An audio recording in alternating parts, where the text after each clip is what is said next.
guys, welcome to my channel. So இந்த வீடியோல நான் உங்களுக்கு OSI மாடல் பத்தி டீடைலா எக்ஸ்பிளைன் பண்ண போறேன். So OSI மாடல் எஸ்டாப்லிஷ் பண்ண இயர் பாத்தீங்கன்னா 1970 and இதை எஸ்டாப்லிஷ் பண்ணவங்க வந்து ISO அதாவது international standard organisation.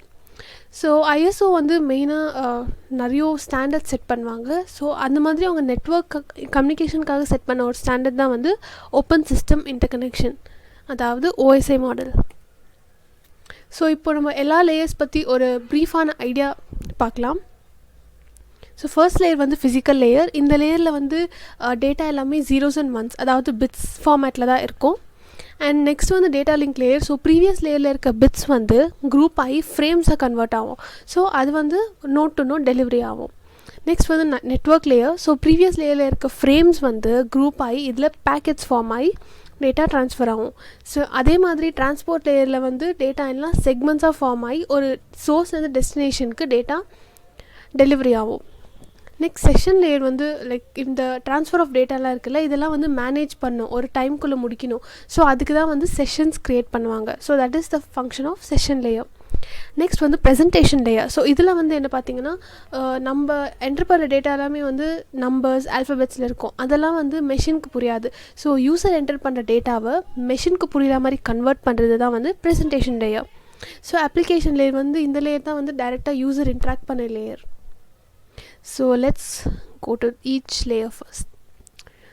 So physical layer, இதுதான் வந்து OSI லேயரில் இருக்க lowest layer. So second point வந்து ரெண்டு டிவைஸ் இருக்குன்னா இதுக்கு நடுவில் ஆக்சுவல் கம்யூனிகேஷன் எஸ்டாப்ளிஷ் பண்ணுறது வந்து ஃபிசிக்கல் லேயரோட main function. So third point வந்து நார்மலாக ஃபிசிக்கல் லேயருக்கு வந்து வர டேட்டா எல்லாமே வந்து ஐதர் எலக்ட்ரிக்கல் சிக்னல்ஸ் இல்லை லைட்ஸ் அந்த மாதிரி தான் வரும். ஸோ இந்த மாதிரி வர டேட்டாவை பிட்ஸ், அதாவது ஜீரோஸ் அண்ட் ஒன்ஸுக்கு கன்வெர்ட் பண்ணி அதுலேருந்து டேட்டா லிங்க் லேயருக்கு சென்ட் பண்ணோம். ஸோ ஃபோர்த் பாயிண்ட் வந்து பிட் சிங்க்ரனைசேஷன். ஸோ எல்லா டிவைஸ்லையுமே வந்து கிளாக் பெல்ஸ் இருக்கும். ஸோ அந்த கிளாக் பெல்ஸ்க்கு ஏற்ற மாதிரி தான் வந்து எல்லா ப்ராசஸுமே நடக்கும். அதே மாதிரி இங்கேயும் வந்து கிளாக் பெல்ஸ்க்கு ஏற்ற மாதிரி தான் வந்து பிட்ஸ் வந்து ட்ரான்ஸ்ஃபர் ஆகும். ஸோ அந்த ஃபங்க்ஷன் தான் வந்து பிட் சிங்க்ரனைசேஷன். நெக்ஸ்ட் வந்து fifth point bit rate control. So bit rate control வந்து ஒரு செகண்ட்க்கு வந்து இவ்வளோ டேட்டா தான் ட்ரான்ஸ்ஃபர் ஆகணுன்ட்டு இருக்கும். ஸோ அதை டிசைட் பண்ணுறது தான் வந்து bit rate control. Next six point வந்து ஃபிசிக்கல் டோபாலஜிஸ். ஸோ ஃபிசிக்கல் டோபாலஜிஸ்னால் வந்து ஒரு 10 டிவைசஸ் ஒர்க் ஸ்டேஷன்ஸ் இருக்குன்னா அது எப்படி கனெக்ட் ஆகிருக்குன்ட்டு டிட்டர்மைன் பண்ணுறது தான் வந்து ஃபிசிக்கல் டோபாலஜிஸ். ஸோ இதில் வந்து நிறைய டைப்ஸ் இருக்குது, பஸ், ஸ்டார், மெஷ். ஸோ இதெல்லாமே தான் வந்து டேட்டா எவ்வளோ ஃபாஸ்ட்டாக ட்ரான்ஸ்ஃபர் ஆகுது அதெல்லாமே வந்து டிசைட் பண்ணும். நெக்ஸ்ட் வந்து டிரான்ஸ்மிஷன் மோட். இது வந்து டேட்டா எப்படி ஃப்ளோ ஆகணும், லைக் இதில் இருக்க டைப்ஸ் பார்த்திங்கன்னா simple, half duplex and full duplex. So next layer வந்து data link layer. So first point வந்து டேட்டா லிங்க் லேயரில் வந்து டேட்டா எல்லாமே வந்து ஃப்ரேம்ஸாக இருக்கும். ஸோ ப்ரீவியஸ் லேயரில் பிட்ஸ் இருந்துச்சுல்ல, அதெல்லாம் வந்து குரூப் ஆகி இங்கே ஃப்ரேம்ஸாக கன்வெர்ட் ஆகும். ஸோ செகண்ட் பாயிண்ட் வந்து ஒரு ஃப்ரேம் க்ரியேட் ஆகும்னு சொன்னல. ஸோ அந்த ஃப்ரேம்ஸ் கூடலாம் வந்து ஃபிசிக்கல் அட்ரஸ். ஸோ ஒரு டிவைஸ்க்கும் வந்து யூனிக்காக வந்து ஃபிசிக்கல் அட்ரஸ் இருக்கும். ஸோ அந்த ஃபிசிக்கல் அட்ரஸை வந்து ஃப்ரேம் கூட அட்டாச் பண்ணி சென்ட் பண்ணும். ஸோ தட் சோர்ஸ் அண்ட் டெஸ்டினேஷனை நம்ம யூனிக்காக ஐடென்டிஃபை பண்ணலாம். நெக்ஸ்ட் தேர்ட் பாயிண்ட் வந்து இதில் வந்து 2 சப்லேயர்ஸ் இருக்குது. ஒன்று வந்து logical link sublayer, medium access control.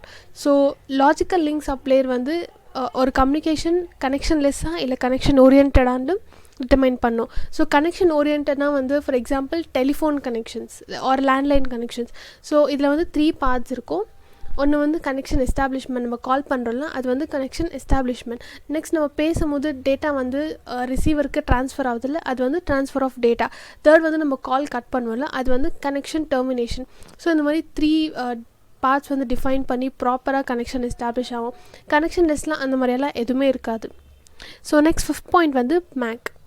Already சொல்லியிருந்த மாதிரி ஒரு டிவைஸ்க்கும் யூனிக்காக ஃபிசிக்கல் அட்ரஸ் இருக்கும்ல. ஸோ அந்த ஃபிசிக்கல் அட்ரஸ் பேர் தான் வந்து மேக். நெக்ஸ்ட் 6 பாயிண்ட் வந்து இந்த மேக் அட்ரஸ் எங்கே இருக்கும்னு பார்த்தீங்கன்னா NIC, அதாவது நெட்வொர்க் இன்டர்ஃபேஸ் கார்டு. எல்லா டிவைஸ்லையும் இது இருக்கும். அதில் தான் வந்து இந்த மேக் அட்ரஸ் ஸ்பெசிஃபை பண்ணியிருப்பாங்க. நெக்ஸ்ட் பாயிண்ட் வந்து ஃப்ரேமிங். நம்ம ஆல்ரெடி பார்த்த மாதிரி டேட்டாலாம் வந்து ஃப்ரேம்ஸாக கன்வெர்ட் பண்ணுவாங்க. நெக்ஸ்ட் வந்து flow control and error control. So data வந்து ப்ராப்பராக போச்சா இல்லை நடுவில் வந்து டேட்டாலாம் லாஸ்ட் ஆகிடுச்சான்னு கண்டுபிடிக்கிறதுக்கு செக்ஸம் அப்படின்ற ஒரு மெக்கானிசம் யூஸ் பண்ணுவாங்க. ஸோ இதெல்லாமே வந்து டேட்டா ப்ராப்பராக ட்ரான்ஸ்ஃபர் ஆச்சா இல்லையான்னு கண்டுபிடிக்க யூஸ் பண்ணுற டெக்னாலஜிஸ். அண்ட் இதில் யூஸ் பண்ணுற டிவைசஸ் பார்த்தீங்கன்னா ஸ்விட்ச் and bridge. So next layer வந்து நெட்வொர்க் லேயர். ஸோ ப்ரீவியஸ் லேயரில் நம்ம ஃப்ரேம்ஸ் பார்த்தோம்ல, ஸோ அந்த ஃப்ரேம்ஸ் எல்லாம் வந்து குரூப் ஆகி இங்கே பேக்கெட்ஸாக கன்வெர்ட் ஆகும். நெக்ஸ்ட் வந்து லாஜிக்கல் அட்ரஸிங். ப்ரீவியஸ் லேயரில் நம்ம ஃபிசிக்கல் அட்ரஸிங் பார்த்தோம்ல, மேக் அட்ரஸ், அதே மாதிரி இங்கே ஐபி அட்ரஸ் வந்து ஒரு டிவைஸ்க்கு அட்டாச் பண்ணி சென்ட் பண்ணுவாங்க. அண்ட் இந்த ஐபி அட்ரஸ் எப்படி யார் அசைன் பண்ணுறதுனா வந்து டிஹெச்சிபி, அது வந்து ஒரு ப்ரோட்டோகால், அதுதான் வந்து ஈச் டிவைஸ்க்கு ஐபி அட்ரஸ் அசைன் பண்ணும். நெக்ஸ்ட் வந்து பேக்கெட் ரவுட்டிங். ஸோ ஒரு மெசேஜ் வந்து சோர்ஸ் அந்த டெஸ்டினேஷனுக்கு போகணுன்னா அதுக்கு நிறைய ரூட்ஸ் இருக்கும். அதில் எந்த ரூட் பெஸ்ட், எந்த ரூட் வந்து ஷார்ட்டஸ்ட்டாக இருக்குது, இதில் சென்ட் பண்ண டேட்டா ஃபாஸ்ட்டாக போகும், எதில் வந்து நாய்ஸ், அதாவது டிராஃபிக் ஜாஸ்தி இல்லை, இதெல்லாம் பார்த்து டிட்டர்மைன் பண்ணி சென்ட் பண்ணுற ஃபங்க்ஷன் தான் வந்து பேக்கெட் ரவுட்டிங். அண்ட் இதில் யூஸ் பண்ணுற டிவைஸ் வந்து of course it's routers. Next layer வந்து டிரான்ஸ்போர்ட் லேயர். ஸோ இதுக்கு முன்னாடி பார்த்த லேயர்ஸ்லாம் வந்து சோர்ஸ் அண்ட் டெஸ்டினேஷனுக்கு நடுவில் நிறைய நோட்ஸ் இருக்கும். ஸோ டைரெக்டாக வந்து மெசேஜ் ட்ரான்ஸ்ஃபர் ஆகாது. பட் டிரான்ஸ்போர்ட் லேயரில் அப்படி இல்லை. சோர்ஸ் வந்து டெஸ்டினேஷனுக்கு டைரெக்ட் லிங்க், அதாவது டைரெக்டாக மெசேஜ் ட்ரான்ஸ்ஃபர் ஆகும். அண்ட் செகண்ட் பாயிண்ட் பார்த்தீங்கன்னா இதில் வந்து டேட்டாலாம் செக்மெண்ட்ஸ், அதாவது ப்ரீவியஸ் லேயரில் பேக்கெட்ஸ் பார்த்தோம்ல, அதெல்லாம் வந்து இங்கே செக்மெண்ட்ஸாக கன்வெர்ட் ஆகி டேட்டா ட்ரான்ஸ்ஃபர் ஆகும். அண்ட் இதோட மெயின் ஃபங்க்ஷனே வந்து செக்மெண்டேஷன் அண்ட் ரீஅசம்பிளி.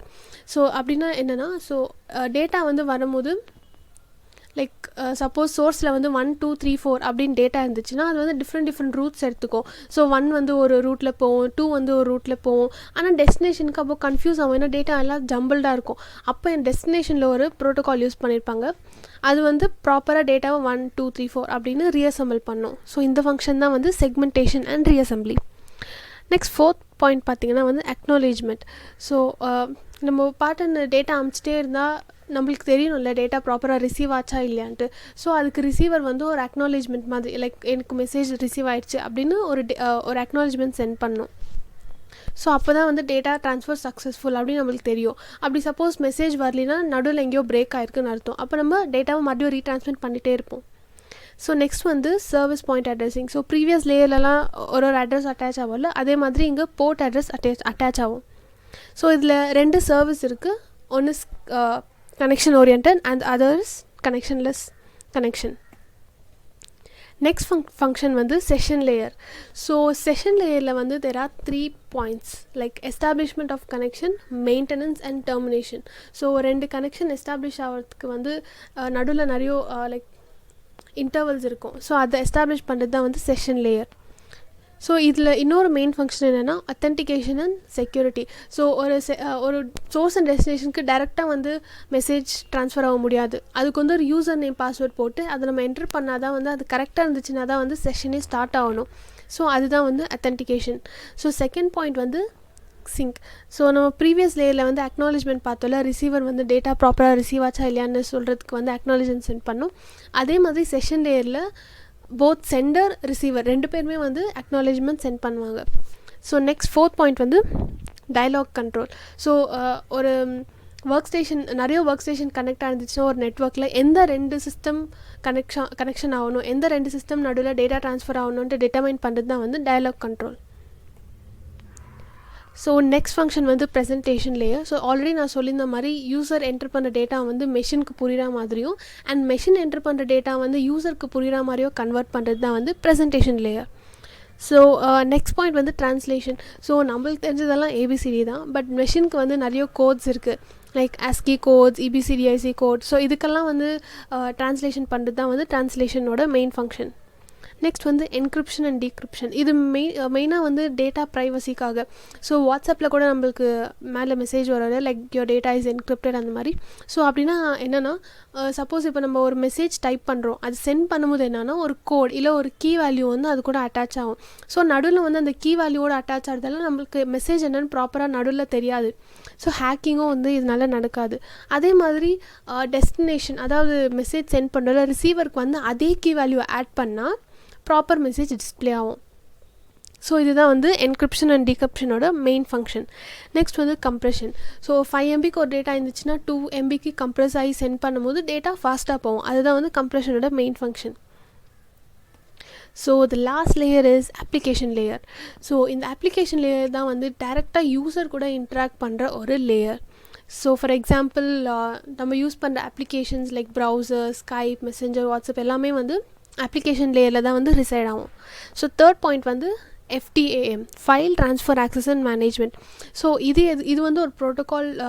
இது எதுக்குன்னா வந்து ஒரு ஃபைலை ஆக்சஸ் பண்ணுறதுக்கு, ரிமோட் லாகின் பண்ணுறதுக்கு அண்ட் காப்பி பேஸ்ட் அந்த ஃபங்க்ஷன்ஸ் எல்லாம் பண்ணுறதுக்கு இந்த ப்ரோட்டோகால் யூஸ் ஆகும்.